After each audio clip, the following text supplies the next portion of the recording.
use. Jadi sudah siap pakai. Ya, jadi kalau misalkan menggunakan alat-alat elektronik sederhana seperti timbangan, pH meter, refraktometer dan sebagainya, itu sudah harus dinyalakan sebelum praktikum itu dilaksanakan. Ya, tujuannya apa? Tujuannya untuk conditioning, karena semua alat itu perlu conditioning pemanasan, ya, warming up. Jadi dipanaskan dulu supaya kondisinya running dari alatnya, digitalnya itu sudah stabil, ya, sudah dikalibrasi, ya, sehingga ketika mahasiswa yang menggunakan itu sudah siap dengan.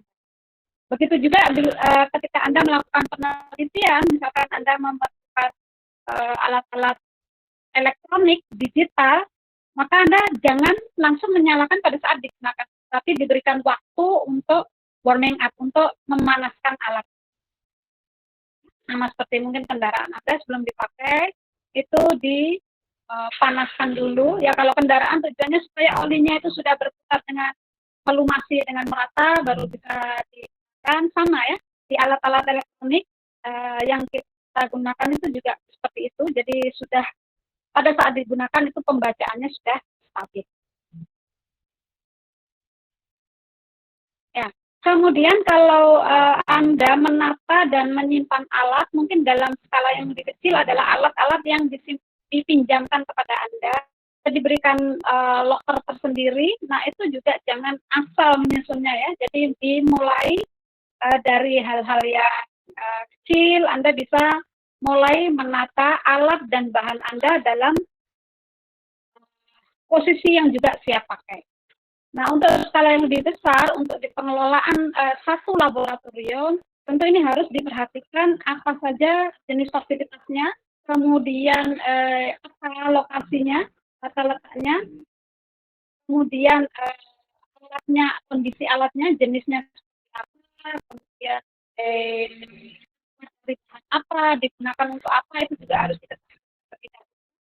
Kemudian, apakah sering digunakan atau hanya sesekali digunakan, ini juga menentukan bagaimana nanti kita menyimpan alatnya. Nah, kemudian juga perlu dipertimbangkan juga hal-hal yang bisa menyebabkan atau berpotensi untuk menyebabkan kerusakan pada alat. Misalnya ada alat yang harus disimpan dalam kondisi yang benar-benar kering. Nah, tentu kalau alatnya perlu disimpan dalam kondisi yang kering, tentu kita perlu menambahkan pengering di dalamnya. Apakah kondisinya yang kita jauhkan dari kelembapan? Ya, mungkin Anda melihat di ruang spektrofotometer kita, itu kondisinya harus kering ya. Idealnya adalah di ruangan yang ber-AC kalau spektrofotometer. Dulu di sana ada AC-nya ya, tapi karena AC-nya sudah tidak terpakai, kemudian diganti dengan exhaust fan. Nah, di sana juga dilengkapi dengan dehumidifier. Jadi untuk mengurangi kelembapan. Ya, mengapa? Karena instrumentasi bagian-bagian dari instrumen spektrofotometer itu harus dijaga tetap kering. Ya, kalau ada kelembapan itu menyebabkan jamur dan yang nanti lanjutannya akan menyebabkan kekurang validan pembacaan alat atau dalam jangka panjang bisa menyebabkan kerusakan.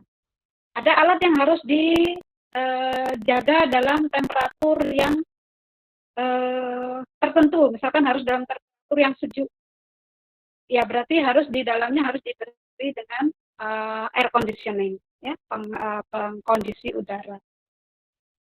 Ada instrumentasi yang harus dijauhkan dari getaran. Ya, misalkan NMR. Ya, dulu itu kita pernah mendapatkan dulu ya, di awal-awal waktu berdiri kita pernah mendapatkan tawaran untuk hibah NMR. Itu saat itu belum bisa diterima karena kondisi ruang atau sarana penyimpanan kita itu masih belum memenuhi syarat. Ya, karena NMR itu harus tahan terhadap getaran. Sementara laboratorium kita saat itu kalau ada kendaraan lewat itu menimbulkan getaran yang cukup signifikan terasa. Nah, itu bisa menyebabkan uh, apa, kerusakan dari posisi intinya, ya, sehingga saat ini kita belum, ya kalau saat ini mungkin kita sudah bisa menerima ya, tapi mungkin untuk dari segi biaya kita belum mengadakan instrumentasi yang ini. Kalau GC, HPLC itu sebetulnya ada ya di Fakultas Kedokteran. Jadi kalau memang sangat diperlukan itu kita bisa mengakses menggunakan tentu dengan surat izin antar fakultas. Ya sebetulnya di Untan itu instrumentasinya ada ya, tapi cuman tersebar di beberapa fakultas yang mungkin saling informasinya terbatas, kemudian juga karena ada di unit-unit fakultas yang terpencar-pencar gitu, sehingga pemeliharaannya itu relatif kurang bagus.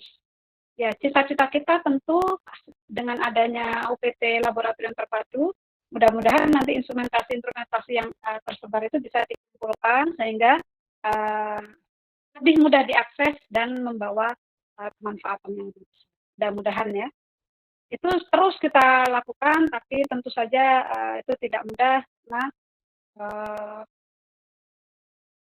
ya rasa memiliki mungkin besar gitu ya, karena itu sudah lama berada di unit-unit atau fakultas masing-masing.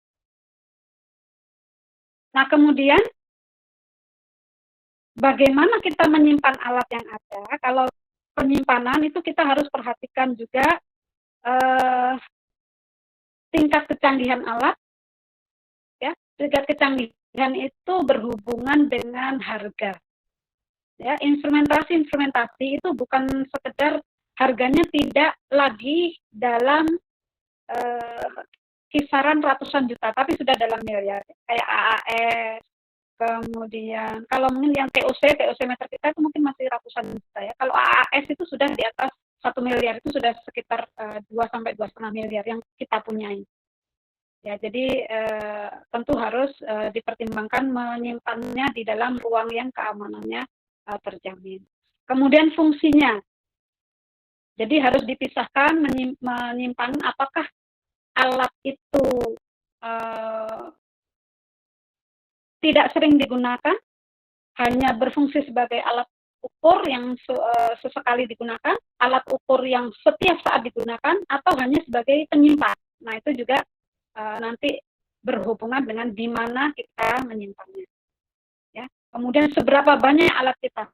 Jadi kalau alat-alat gelas kita jumlahnya banyak, tentu harus dipertimbangkan di mana nyimpannya yang supaya tidak bertumpuk-tumpuk dan mudah untuk mengambilnya tanpa menimbulkan kerusakan. Ya, ini memang perlu didukung oleh SDM yang cukup ya. Idealnya satu laboratorium itu minimal ada satu laboran, idealnya. Kalau di tempat saya kuliah dulu itu bahkan satu laboratorium itu 2 laboran. Jadi laboran kita itu banyak dulu. Nah, kelemahannya di kita itu adalah jumlah laboran kita yang sangat minim dan kita tidak mempunyai teknisi khusus untuk alat-alat laboratorium. Yaitu mudah-mudahan juga ya memang agak sulit karena SDM itu langsung berada di bawah Untan, sehingga dari tingkat prodi jurusan itu mengusulkannya itu setiap tahun itu kita usulkan, tapi formasi itu ya oleh Untan sudah diusulkan pusat, tapi dari pusat ternyata formasi yang tersedia untuk laboran itu sangat terbatas. Nah, kemudian ya tadi yang saya sampaikan sifat alat, apakah peka terhadap kondisi lingkungan, ya, apakah peka terhadap panas, apakah peka terhadap sinar UV, apakah peka terhadap getaran, apakah peka terhadap temperatur, terhadap kelembapan, itu juga menentukan di mana kita harus menyimpannya. Ya. Kemudian besarnya, ukurannya, bentuknya, beratnya itu juga harus dipertimbangkan. Untuk merawat alat laboratorium itu yang paling penting pertama kita lakukan itu adalah mencegah supaya tidak terjadi kerusakan. Nah, mencegah ini banyak hal ya. dengan label, dengan memberi catatan, dengan memberi instruksi kerja, dengan adanya SOP, dan itu harus dibaca dan harus diketahui. Ya, kadang-kadang SOP itu instruksi kerja itu sampai ditempel di atas alatnya, namun pada saat kita mempergunakan itu juga kita lalai untuk membacanya. Karena ya mungkin karena kita sudah merasa itu hari-hari kita merasa sudah tahu cara mengerjakannya, sehingga kita ada step-step yang harus kita lakukan, nah itu biasanya kita lewati. Nah itu kadang-kadang hal-hal kecil yang dilewati itulah yang justru menyebabkan kerusakan pada alat. Yang paling gampang saja neraca analitik itu sebetulnya itu belum lama ya, belum lama. Dalam arti itu belum 3 tahun ya, umurnya. Tapi waktu 6 bulan datang saja itu sudah berkarat pennya, itu pen timbangnya itu sudah berkarat. Itu sangat kita prihatinkan. Ya satu mungkin karena kelembapan kita yang tinggi, sementara di ruang timbangan tidak ada exhaust fan yang mengurangi kelembapan. Yang kedua, yang paling banyak penyebabnya itu adalah kekurang cermatan dalam membersihkan pen timbangan sesudah digunakan. Ya, kadang mungkin masih bersisa serbuk-serbuk saja menempel di pen yang kemudian ditinggal. Nah, karena kelembapan kita yang tinggi terjadi reaksi dan menyebabkan karat. Ya, sehingga ya menjadi validitasnya menjadi kurang bagus. Kemudian di mana disimpan? Kemudian ya pada saat kita mengelola alat kita tentu harus dengan rutin dan periodik itu dibersihkan.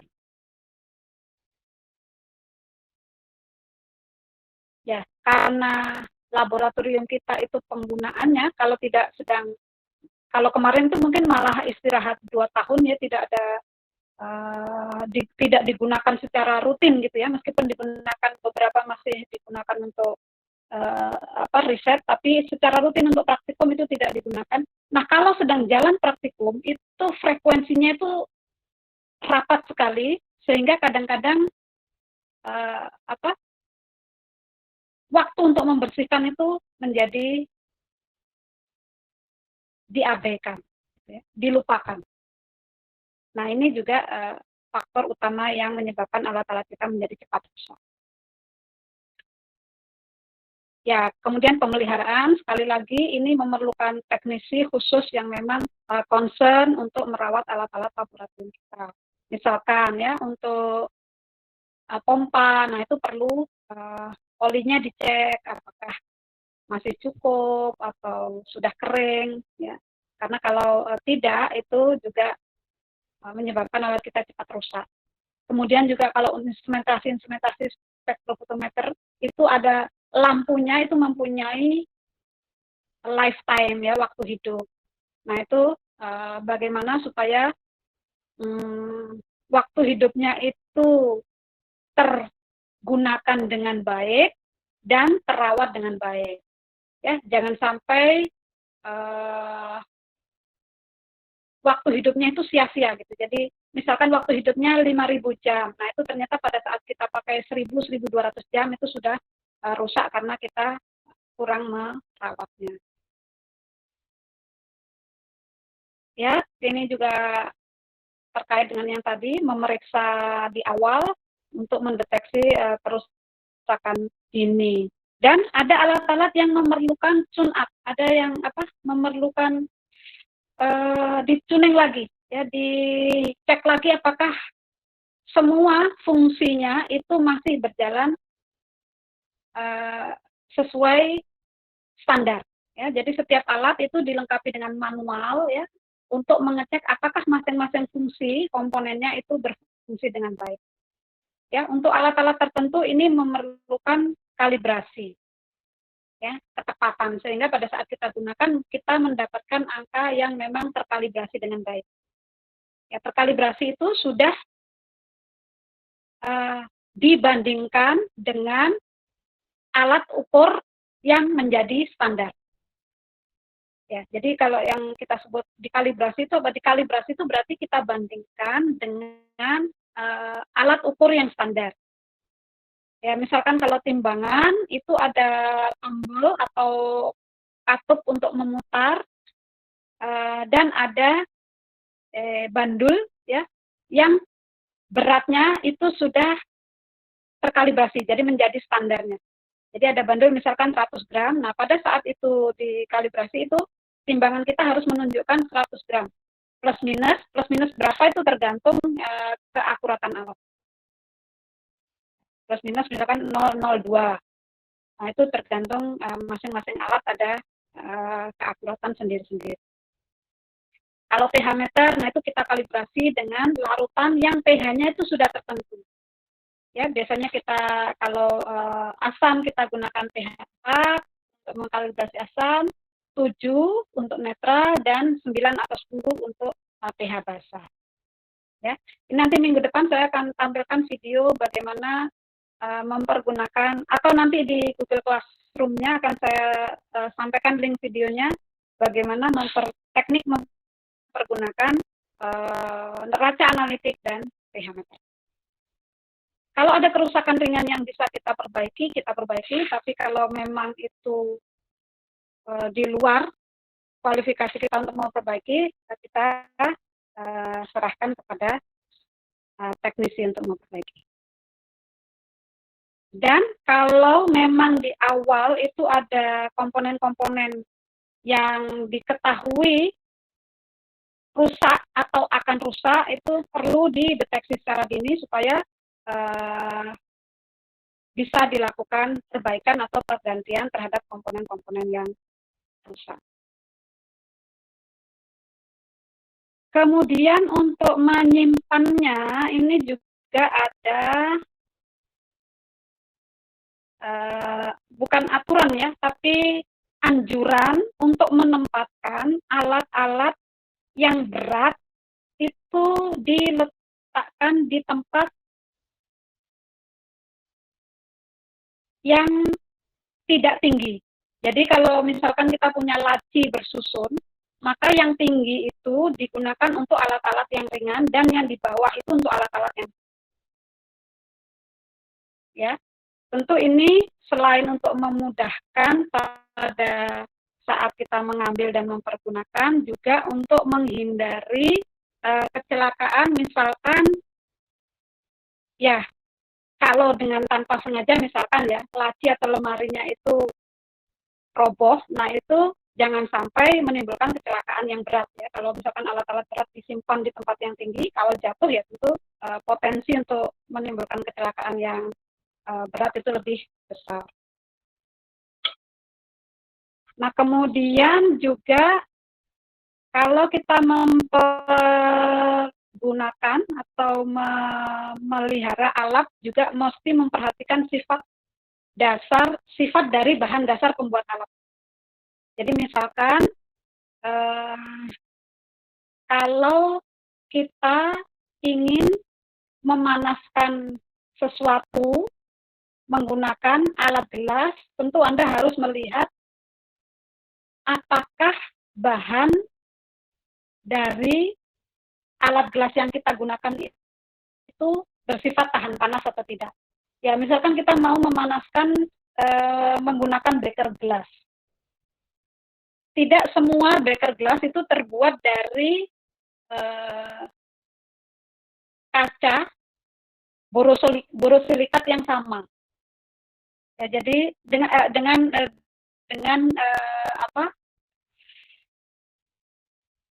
kekuatan thermal yang sama. Kalau terbuat dari yang kaca biasa itu ya, yang biasa mungkin Anda beli yang untuk melarutkan biasa, itu umumnya tidak tahan panas. Jadi kalau Anda panaskan di atas suhu 90-100 itu pecah. Tapi ada memang bahan dari borosilikat yang diperuntukkan untuk mempunyai ketahanan panas sampai suhu 200-250 itu tahan.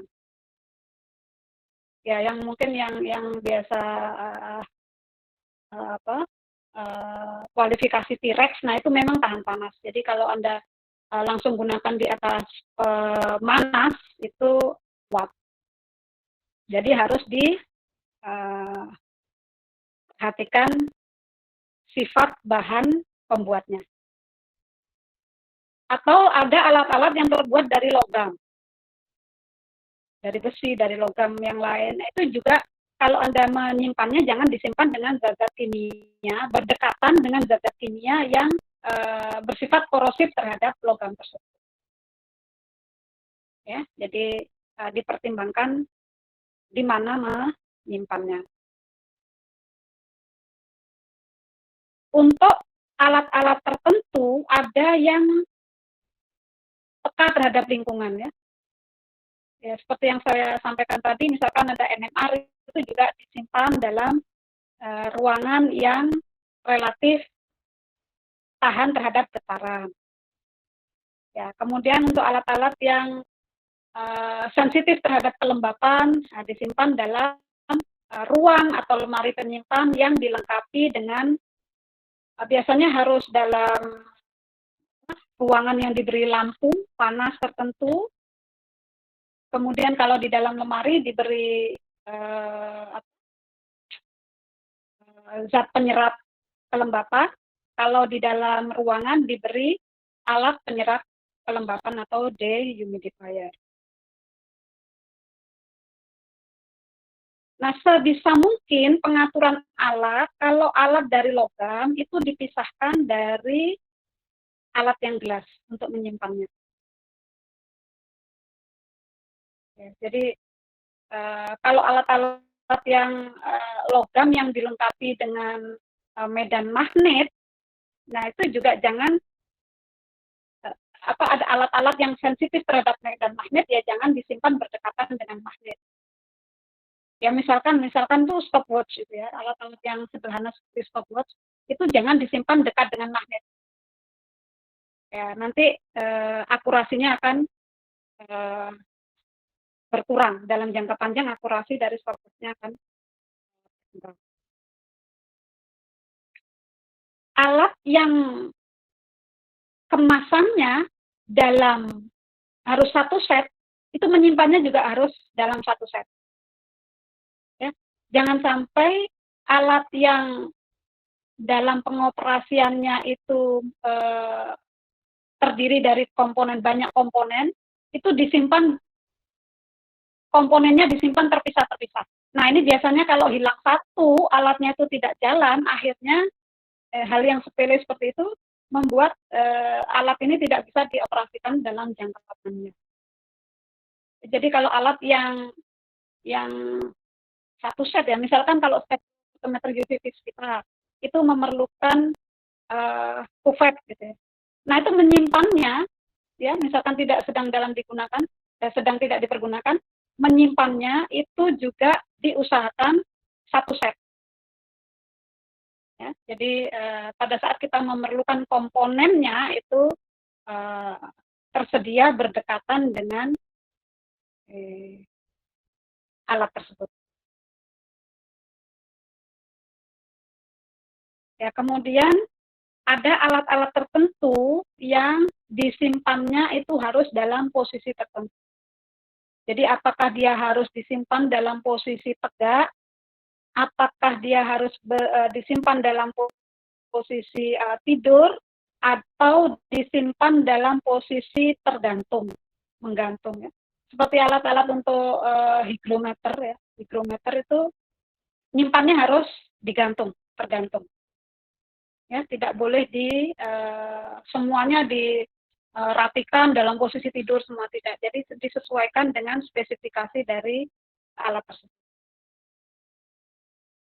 Ya, mungkin yang paling sederhana kita menyimpan termometer gitu ya. Ada termometer itu yang kalau yang termometer alkohol yang biasa ujungnya merah itu selalu dilengkapi dengan selongsong tabung pembungkusnya. Nah itu yang biasanya kita itu abai ya. Jadi biasanya selongsong kertasnya itu biasanya kita buang. Itu sebetulnya tidak boleh dibuang ya. termometernya itu harus disimpan dalam tabungnya itu, dalam selongsongnya itu. Nah, ini banyak sekali alat-alat yang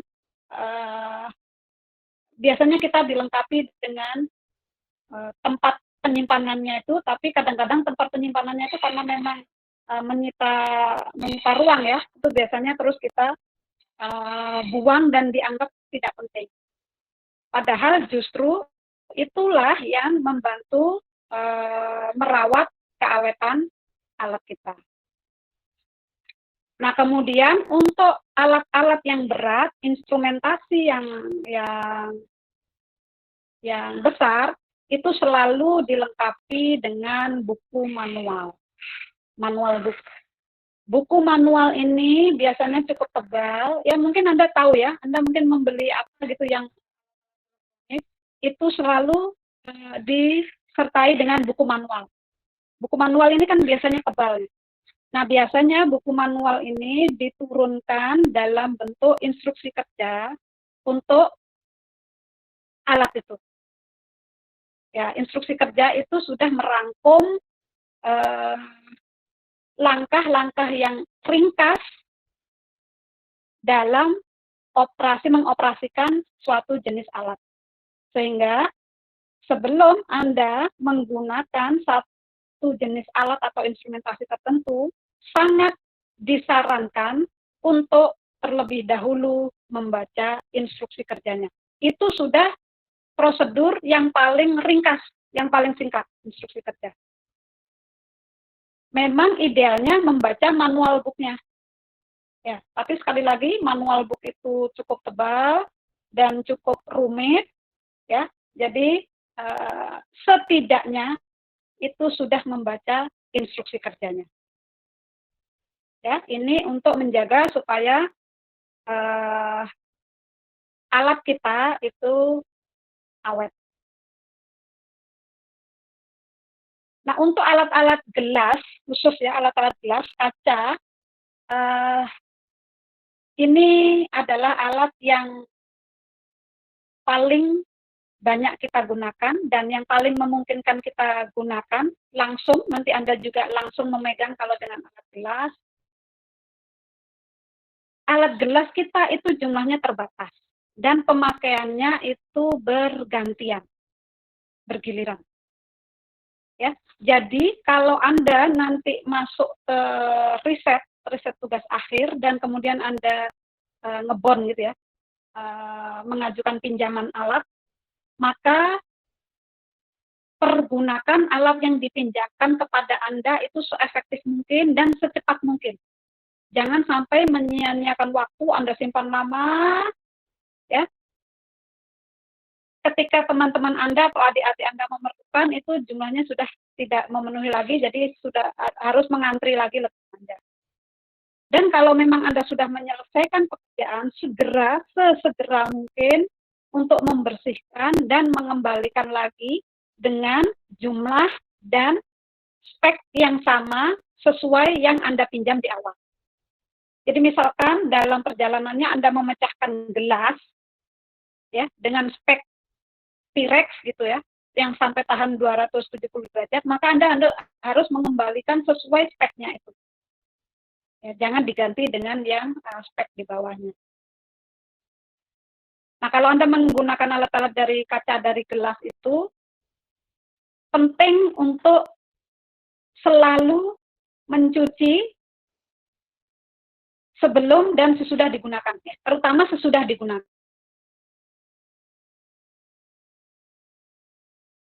Ya, ini mungkin juga sudah Anda lakukan, tapi disepelekan ya, kadang-kadang disepelekan gitu ya.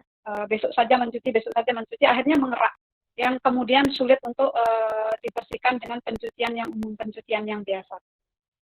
Ya, mencuci itu juga ada tekniknya ya. Anda mencuci dengan air biasa, dengan air keran, kemudian Anda bilas dengan Aquades di tahap akhir. Kalau alat itu mau Anda gunakan kembali, yang tadi sudah dicuci dan dibilas dengan Aquades, bilas lagi dengan alkohol atau aspal. Ya, kalau Anda memerlukan pengeringan yang cepat, Anda bisa bantu dengan dipanaskan, dialirkan udara panas. Ya, ini mungkin Anda temui teman-teman Anda atau Anda di laboratorium itu banyak yang menggunakan hair dryer. Nah, gunanya untuk ini, untuk mengeringkan dengan cepat. Kalau alat-alat gelas yang Anda gunakan itu eh, Anda memerlukan membuat larutan dengan konsentrasi yang sangat teliti, ya, sementara terus Anda melihat di alat gelas Anda ada noda yang dicuci dengan pencucian yang biasa itu tidak bersih, Anda bisa menggunakan teknik pencucian khusus.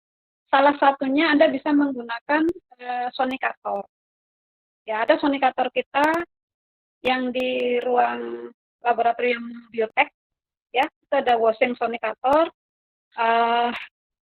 Itu gunanya untuk jadi dengan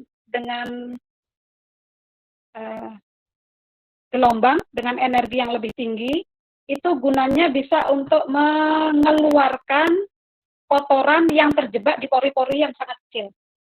Jadi kalau yang masuk di pori-pori yang sangat kecil gitu ya, Anda gunakan pakai sabut cuci biasa itu tidak bersih. Nah, Anda pertimbangkan untuk mencucinya menggunakan washing sonicator. Atau bisa menggunakan ada larutan pencuci khusus ya. Nah, ini bisa beli di laboratorium, bisa dibeli di tempat penjualan bahan-bahan kimia itu ada alat pelarut untuk mencuci khusus.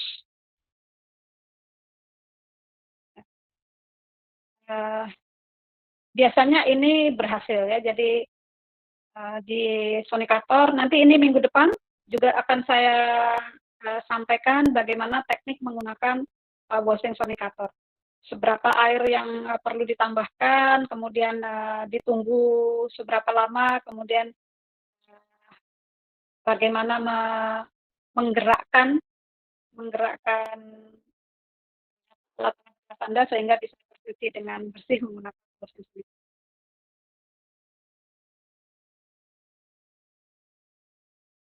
Oke, itu kira-kira yang perlu Anda pertimbangkan untuk memelihara atau mengelola alat-alat yang akan Anda pergunakan di laboratorium. Ya, jadi untuk link videonya nanti akan saya share juga di Google Classroom. Jadi bagaimana penggunaan. Jadi kalau saya menyampaikan lisan seperti ini untuk cara penggunaan itu kan kadang lepas ya, kadang ada yang tidak tertangkap dengan baik.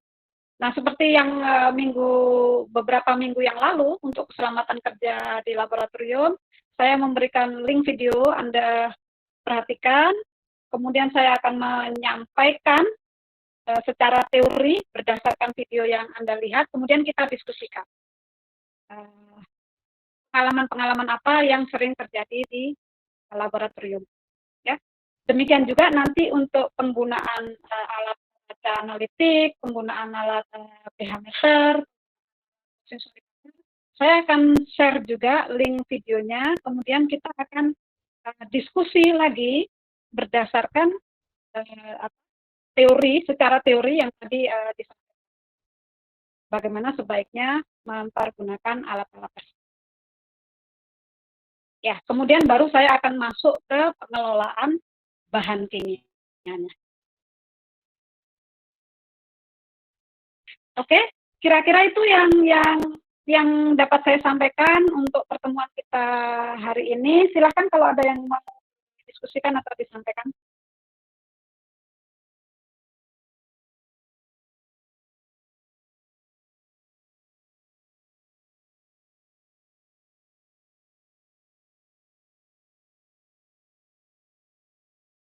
Silakan, ada yang mau ingin Anda sampaikan?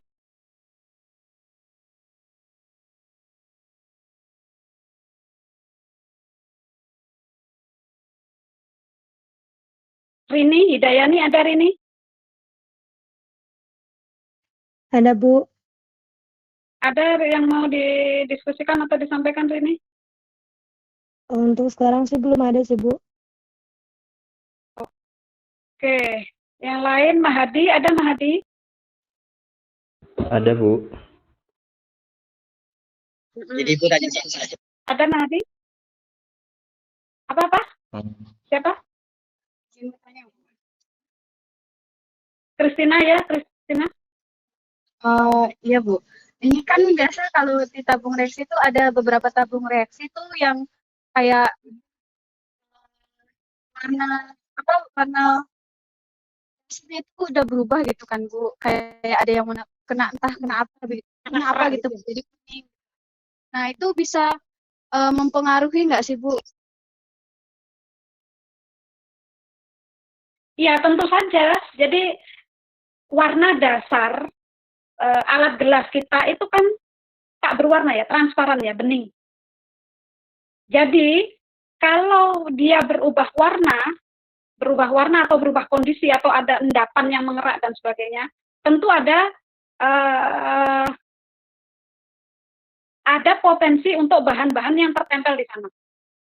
Jadi kalau misalkan itu kita gunakan untuk mereaksikan sesuatu, ya ada kemungkinan terjadi reaksi yang tidak kita inginkan, reaksi yang melibatkan bahan pengotor tadi.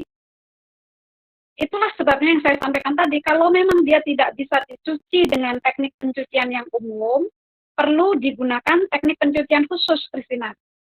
Ya, kalau ada yang tadi kemungkinan ada yang bahan-bahan yang berwarna kuning tadi itu yang terserap ke dalam pori-pori gelas silika yang kita punya. Nah, itu harus dibersihkan dulu kalau itu digunakan untuk wadah mereaksikan ya, untuk melihat mengamati terjadinya suatu reaksi. Supaya kita tidak dibiaskan dengan reaksi yang tidak kita kehendaki.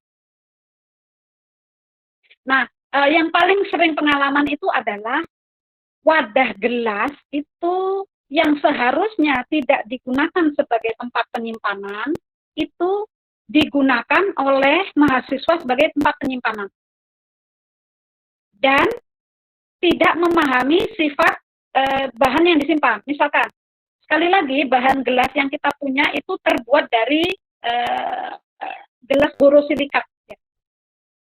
Kita gunakan untuk menyimpan larutan NaOH dalam konsentrasi yang tinggi. NaOH itu adalah pelarut dari silika. Ya, kalau dia sudah jadi gelas kita itu ada bagian yang terlarutkan oleh NaOH yang kita simpan tadi. Nah, itulah yang biasa kita temui, gelas kita itu ada berkerak putih gitu ya, seperti bukan kerak sebetulnya, karena kalau kita korek itu tidak lepas. Kalau kerak itu kan kalau kita korek itu kan lepas. Kalau itu tidak lepas, karena dia membentuk senyawa silikat itu di dalam wadah gelasnya itu. Jadi tidak boleh menyimpan basa kuat yang konsentrasi tinggi di dalam wadah gelas, itu tidak boleh. Jadi kalau mau menyimpannya ya cari botol plastik polipropilen gitu ya, yang secara kimia itu tidak reaktif terhadap NaOH. Jadi prinsipnya alat-alat gelas yang kita punyai itu bukan untuk menyimpan bahan kimia.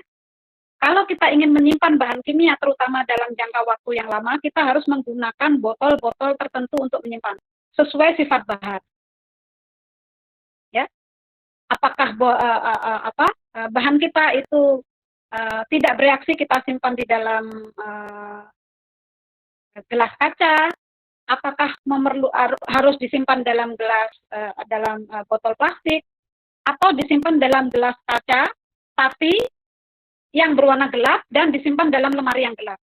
Ya, ada beberapa bahan yang sifatnya peka terhadap sinar matahari, maka itu disimpannya harus dalam botol gelap yang disimpan dalam lemari yang gelap, yang tidak terpapar langsung dengan sinar UV. Ya, itu untuk menjaga kestabilan dari bahan yang kita simpan. Ya, ini mungkin lebih terkait dengan bahan ya, nanti pengelolaan bahan kimia yang akan saya sampaikan kemudian. Gitu ya, Christina. Kalau memang sudah berubah warnanya, ya jangan dipergunakan untuk wadah tempat reaksi sebelum itu benar-benar bersih, karena ada kemungkinan ada reaksi yang melibatkan dari pengotor tersebut yang mungkin berpotensi untuk mempengaruhi reaksi yang sedang Christina amati. Gitu ya. Baik, Bu. Terima kasih, Bu. Ya. Oke, yang lain silakan. Tadi Mahdi mau apa? Enggak jadi Mahdi? Dan dari saya belum ada, Bu. Oke. Mas Nun, ada Mas Nun?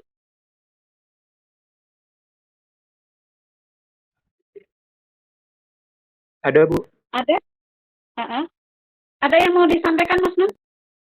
Kalau dari saya cukup, Bu. Oke. Oke, yang lain lagi ada yang masih mau disampaikan? Silakan.